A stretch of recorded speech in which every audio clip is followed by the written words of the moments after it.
ونسلم علی رسولہ الکریم اما بعد فاعوذ باللہ من الشیطان الرجیم بسم اللہ الرحمن الرحیم۔ معزز سامعین کرام، جیسا کہ ہم جانتے ہیں رمضان المبارک کا پہلا عشرہ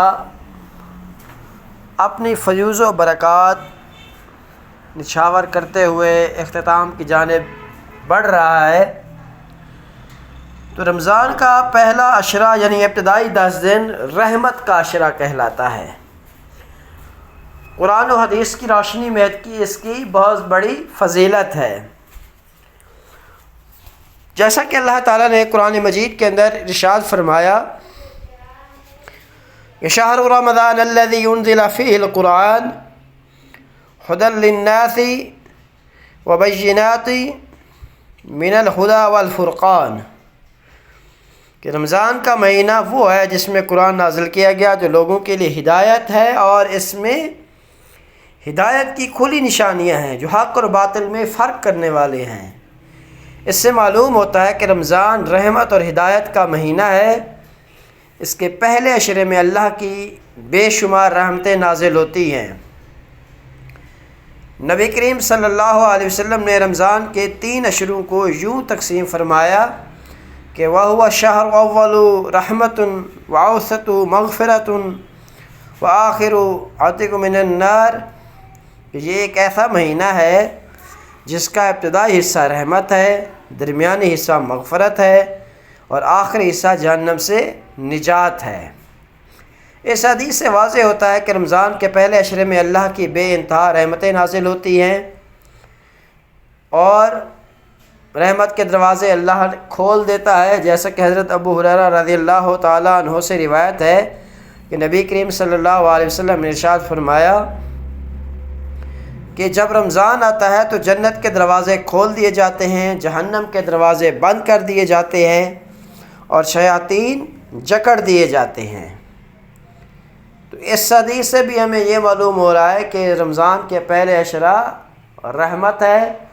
جس میں رحمت کے دروازے، اللہ کے رحمت کی برسات ہوتی ہے، جنت کے دروازوں کو کھول دیا جاتا ہے، جہنم کے دروازے بند کر دیے جاتے ہیں، اور شیطانوں کو باندھ دیا جاتا ہے۔ تو رمضان کا پہلا عشرہ اللہ کی خاص رحمتیں حاصل کرنے کا عظیم موقع ہے۔ رسول اللہ صلی اللہ علیہ وسلم نے ارشاد فرمایا من صام رمضان ایمانا واحتسابا غفر له ما تقدم من ذنبہ، جو شخص ایمان اور ثواب کی نیت سے رمضان کے روزے رکھے اس کے پچھلے تمام گناہوں کو معاف کر دیے جاتے ہیں۔ اس سے یہ حدیث مبارکہ سے ہمیں یہ معلوم ہو رہا ہے کہ رمضان خصوصاً ابتدائی اس کے 10 دن اللہ کی رحمت اور مغفرت حاصل کرنے کا بہترین وقت ہے۔ تو اس سے یہ نتیجہ اخذ کیا جا سکتا ہے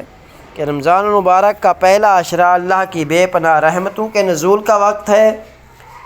یہ عشرہ اس لیے بھی اہم ہے کہ اس میں اللہ کی رحمت کے دروازے کھول دیے جاتے ہیں، جنت کی راہیں آسان ہو جاتی ہیں، اور شیاطین قید کر دیے جاتے ہیں، اور جو بھی اللہ کی رحمت کا طلبگار ہو وہ روزے، نماز، دعا اور استغفار کے ذریعے اس کی رحمت کو حاصل کر سکتا ہے۔ لہٰذا ہمیں اس عشرے میں خاص طور پر اللہ تعالیٰ سے رحمت کی دعا مانگنی چاہیے کہ رب اغفرہم